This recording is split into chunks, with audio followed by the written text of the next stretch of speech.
Hello, my name is Will Collins, and today I will be talking about Doris Lessing and her short story, The Old Chief Mashlanga. The story was written in 1973, and it mirrors her time living in South Africa as a child with her family. The focus of the story is ethnic diversity, which is still a problem that is faced in today's world. Miss Lessing will share her experiences through an unnamed protagonist who sees ethnic diversity firsthand. As she grows older, she realizes that many of the ideas she had towards the natives were skewed by her family and the other whites in the area. At the age of 14, the young girl experiences a pivotal change in her thoughts about the natives when she meets an old chief. It is here that her heart and mind begin to change, and she becomes more accepting because she first was accepted by the natives. This story, like many other works written by Doris Lessing, illustrate the realism of ethnic diversity, and they also show us that it is very possible to change and live in peace and harmony. Doris Lessing was born Doris May Taylor in Persia, which is now Iran, in 1919. Her father was a bank manager at the time. In 1925, at the age of 6, she and her family moved to Rhodesia, which is now Zimbabwe. Her parents began farming here. As a child, Doris attended the Dominican convent school. She lived on campus from 1927 to 1931 at the young ages of 8 to 12. In 1931, she began high school. She attended Salisbury High School until 1934. She left high school at the age of 14. At the age of 19, Doris marries her first husband, Frank Wisdom. She was 19 years old. Mr. Wisdom was a civil service agent at the time of their marriage. They had 2 children together, John and Jean. In 1943, Doris divorces her first husband, and she begins publishing poems and short stories. She uses the name D.M. Wisdom as her pen name, perhaps so people would not realize the author was a woman. In 1945, Doris marries her second husband, Gottfried Lessing, who is a German, Jewish, communist exile. In 1946, they have a son together, whom they name Peter. The marriage only lasted 3 years before they too became divorced in 1949. After the divorce, she and her son Peter moved to Cape Town, South Africa. It is here where Doris begins publishing stories and poems in the South African journals Standpunte and Trek. She moves back to London the next year with her son and publishes her first novel, The Grass is Singing. She was working for a lawyer at the time, and she went into the office and told him she was quitting her job to devote herself to her writing. Her boss laughed at her. After the success of The Grass is Singing, she was able to devote herself full-time to writing. In 1973, Doris writes several short stories about her time in South Africa, including The Old Chief Mashlanga, which is the work I will be talking about today. In 2007, Doris Lessing was awarded the Nobel Peace Prize in Literature. This awesome acclaim came just 6 years before her death in 2013 at the age of 94. The writing I'm going to talk about today is one of Doris Lessing's short stories she wrote in 1973.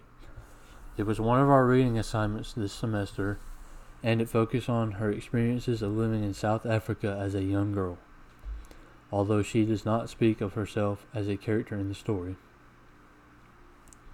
The focus of the story is the diversion among ethnic groups. During the time in which the story takes place, white people are moving into Africa, and the natives of the land are being displaced by the government. Some small tribes are still present on the outskirts of the white people's properties, but they are only allowed limited access to the land and are forced to work for the white people to make a living. The part of the story I want to focus on today is when the protagonist has a change of heart towards the natives of Africa and the land itself.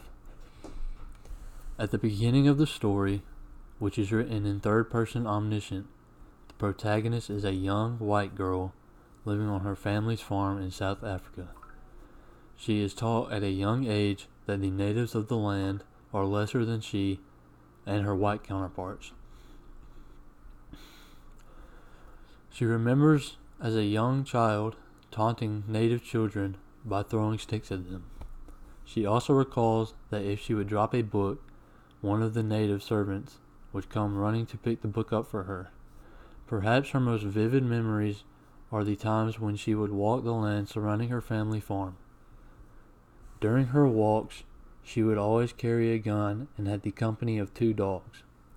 She remembers the humor found when her dogs would pin a native against a tree as she walked by. This was her way of life, and she really thought nothing of it. At the most pivotal part of the story, the narration changed from third person omniscient to first person. So now we get a glimpse into the protagonist's thoughts and feelings, experiences, and words. The young girl, who is now at age of 14, was once again walking the land around her family's farm. She again had her gun and her 2 dogs, and recalls how she felt no fear. As she was walking along the path, she sees 3 natives approaching her. She waits for them to step off the path and let her pass, as was customary, but they didn't. They continued to approach her, and she could see a very old man accompanied by 2 younger natives. When they were close enough, the natives stopped, and the old man began to speak. He was very kind and compassionate to the girl, and through their conversation, she found out that he was a chief. This shocked the young girl, for she had never been in the presence of someone so important. But most of all, she was shocked that such an important man had shown her so much kindness, and she had shown him none. After this visit, the protagonist begins to question everything she knew about the natives. She starts reading about their culture and their land, and soon she realizes that perhaps they have been mistreated by the white settlers, which she was a part of. Her curiosity about the natives and the chief have a lasting effect on the young girl, and she becomes kinder and gentler towards them. She no longer walks with her gun and her dogs, and she no longer taunts the other children. She develops a desire for the white people and the natives to share the land and live peacefully. As the story is reaching its conclusion, the young girl decides to walk out to the old chief, and she thinks so often. When she approaches the settlement, she is not greeted the way she thought she would be. The children and the women stare at her and whisper, unable to communicate with her because of the language barrier. The old chief finally sees her, and she is not warmly greeted by him either. She can tell he is not happy that she has come to their home. They share a very quick greeting, and the young girl turns and leaves, filled with uncertain emotions. It was at this point of the story that the protagonist realizes she cannot be a part of the natives' lives, but she does not completely feel as one with the white settlers either.